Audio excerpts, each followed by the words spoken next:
vous avez pris sur la Constitution.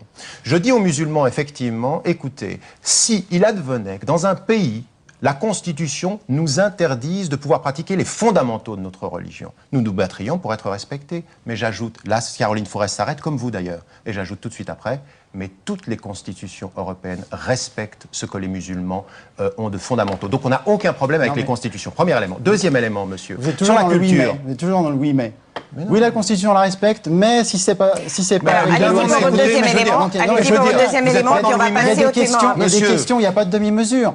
Quand vous Je respecte la Constitution et je n'ai pas de problème avec la Constitution, il n'y a pas de demi-mesure, vous avez la réponse. Deuxième élément. Non, mais attends, c'est trop facile. Deuxième élément. Qu'est-ce que vous allez faire toutes ces cassettes où vous dites il y a oui mais, quand vous parlez des femmes. Oui mais, non, recommencez pas avec alors moi je vous propose à l'un et à l'autre qu'on passe à des exemples précis. On passe à des exemples précis. L'autre élément, celui que vous venez de la culture, celui de la culture. Je suis, et je l'affirme, un Européen de confession musulmane. Et j'accepte de la culture française, de la culture britannique, tout ce qui peut m'intéresser. Je suis comme vous, je peux être sélectif.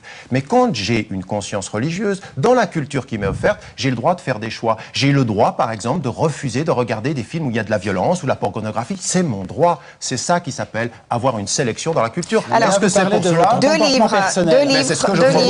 On avance un petit peu. Vous aurez l'occasion tout à l'heure. Ce que vous voulez donner aux jeunes musulmans, c'est une grille de lecture complètement sectaire qui les coupe de la société où ils vivent. Donnez un exemple. Vous venez de dire, je suis un Européen de confession musulmane, etc. Dans une conférence qu'on cite dans le livre, vous dites français, musulman, musulman, français, c'est trop compliqué. Musulman, c'est votre conception de la vie et de la mort. Oui. Oui. Musulman d'abord. C'est juste. Non, j'ai jamais dit ça. C'est juste votre situation géographique. Alors, j'ai jamais dit, d'accord, on va avancer un petit peu et comme ça, vous aurez l'occasion, on va passer à des exemples plus précis. Français, c'est pas votre identité, c'est juste votre situation. Ramadan, deux livres en tout cas sont sortis déjà sur vous. Deux sont en préparation, dont celui d'un journaliste de la presse suisse, Yann Hamel, journaliste notamment au Matin et à l'Illustré. Ramadan inspire aussi notre spécialiste tout-terrain ce soir de la religion, Mix et Remix, dessinateur à l'hebdo, qui va suivre et commenter par dessin, ce qui se dit sur ce plateau. Voilà, d'ailleurs, un premier dessin. Alors, on aura en tout cas rarement vu une personnalité susciter autant de passion, autant de controverses aussi, d'admiration, de haine. Vous avez été très, très, très nombreux à nous écrire. Je vous lis quelques messages qui sont passés sur notre site. Continuez d'ailleurs à le faire ce soir. Monsieur Ramadan se fiche de la religion. Son projet est de supprimer les valeurs issues des Lumières. Je ne comprends pas du tout cette animosité contre Ramadan. L'islam est une religion de paix et de tolérance, je vous le disais, vous divisez. Toute religion est mauvaise, mon église à moi est le monde, pas une mosquée ni une église. Ou encore ce discours, l'Occident humaniste donne des armes à des fanatiques qui abusent de notre tolérance. Cette accusation de double discours, Tariq Ramadan revient en permanence en France, on l'a entendu, mais aussi en Suisse. Alors je propose qu'on écoute en duplex de Sion Oscar Freisinger, bonsoir. Bonsoir. Vous êtes en duplex avec nous, conseiller national UDC. Vous, Oscar Freisinger, vous utilisez aussi fréquemment le nom de Ramadan. Vous l'avez fait durant la campagne sur les naturalisations, un peu comme repoussoir, un peu pour indiquer les dangers qui nous menacent. Alors, je vous laisse étayer vos accusations. Monsieur Ramadan va pouvoir vous répondre. Parfaitement. Je pense que le combat par la terreur, même l'islamiste le plus obtus s'est aperçu que c'était un combat à terme perdu.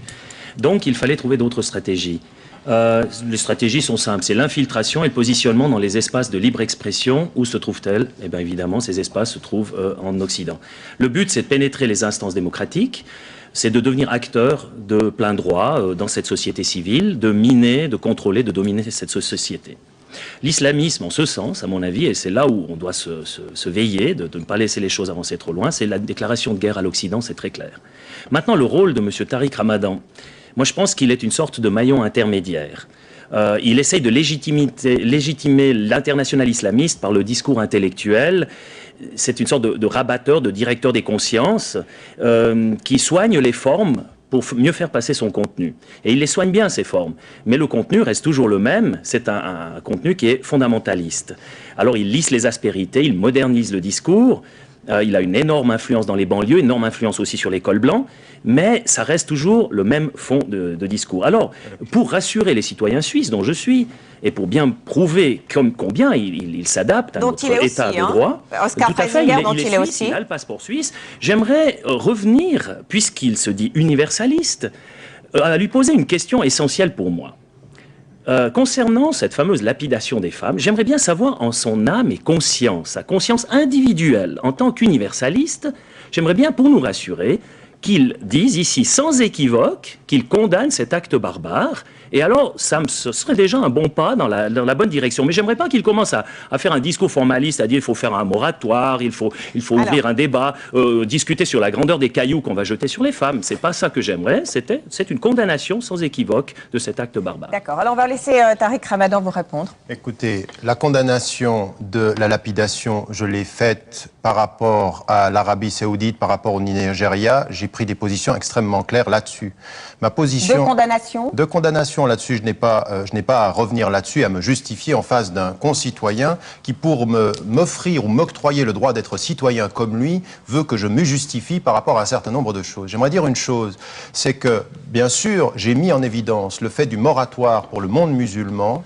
Au-delà de ma condamnation à moi, parce que vous faire plaisir, ça ne m'intéresse pas, je pense qu'il faut que vous entendiez que des musulmans sont croyants, qu'il y a des textes qui réfèrent... Alors moi, je n'ai pas simplement parlé de la lapidation des femmes, monsieur, parce que la lapidation en islam ne concerne pas uniquement les femmes dans la lecture classique, elle concerne les hommes et les femmes. Dans la lecture la plus littéraliste, elle concerne tout le monde. On a spécifié ceci. Et ma position par rapport à cela, c'est de dire ceci. Il y a des textes qui réfèrent à cela. Et ces textes-là, il n'y a pas un accord entre les savants dans leur lecture, dans leurs conditions et dans les contextes. Pour moi, je m'y oppose et je pense qu'elles ne sont pas applicables et qu'elles ne doivent pas être appliquées. Pourquoi, Tariq Ramadan, excusez-moi, parce qu'on... J'aimerais bien répondre. Pourquoi simplement ne pas dire « je condamne » sans parler de moratoire? J'ai expliqué. Vous me demandez ma position. Je le fais. Maintenant, je vous dis comment je parle au monde musulman. Si je voulais un double discours, je vous dis je condamne, puis voilà, c'est tout. Puis je m'arrête là, puis je vous fais plaisir.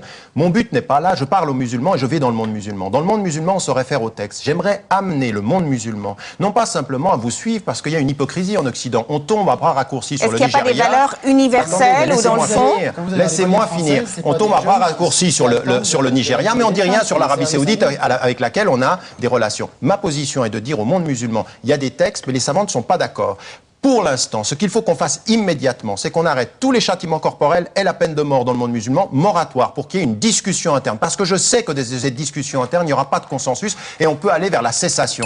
Mais écoutez, quand Tariq Ramadan utilise le moratoire, ça fait un scandale. Quand Jacques Chirac, sur la peine de mort, juste avant d'aller en Chine, dit il faut un moratoire sur la peine de mort pour faire évoluer les mentalités parce que ça prend du temps, personne ne s'inquiète. Le noble moratoire de Jacques Chirac, l'ignoble moratoire de Ramadan. C'est exactement la même chose. C'est exactement la même chose avec Amnesty International, qui a exactement la même politique du moratoire pour faire évoluer les mentalités. Ma position donc, monsieur Freisinger, elle est claire.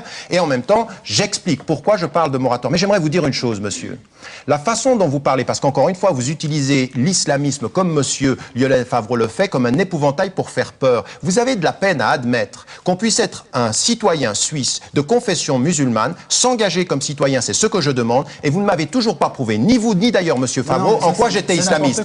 Et j'aimerais, laissez-moi terminer, et j'aimerais vous dire, monsieur Freisinger, vous qui défendez la Suisse et qui émettez des réserves quant au fait qu'on m'ait donné la naturalisation, l'avenir montrera, monsieur, qu'entre l'idée que vous faites de la Suisse, d'une Suisse raciste et xénophobe, d'une Suisse où on s'enferme, on est frileux vis-à-vis de l'étranger, et l'idée que je me fais d'une Suisse plurielle et tolérante, ouverte à tous les citoyens de toutes les confessions, on verra, monsieur, qui défend le plus la dignité de ce pays entre vous et moi. Et je crois humblement que c'est moi plus que vous. Un mot pour monsieur Freisinger, et puis ensuite on va dire au revoir au Valais. Je vous laisse répondre, monsieur Freisinger. Bien, écoutez, je trouve beaucoup plus rassurant mon souverainisme qui, quelque part, se réfère à un état de droit, à certaines lois tout à fait précises, que cet internationalisme islamiste, qui est le fascisme et le communisme moderne, qui est un totalitarisme extrêmement menaçant, qui est en train d'avoir une envergure planétaire et qui réellement a de quoi nous inquiéter. Je préfère m'inquiéter avant qu'il ne soit trop tard. D'accord, on a compris votre position. Vous voulez rajouter quelque chose? Oui, parce que je constate qu'une fois de plus, moi je ne vais pas rentrer dans le débat politique suisse, mais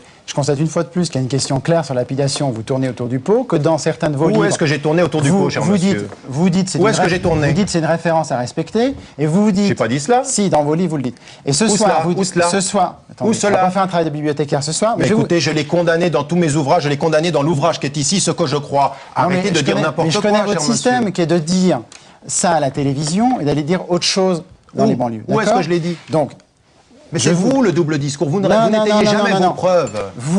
C'est facile de venir à la télévision dire vous dites autre chose ailleurs et vous ne le prouvez pas. Et quand on vous demande où c'est là, il y a préfacé par Tariq Ramadan, puisque vous êtes toujours dans le oui mais. Donc vous dites je suis contre la lamination, mais dans certains pays je dois dire différemment, etc. Non, je dis la même chose, monsieur.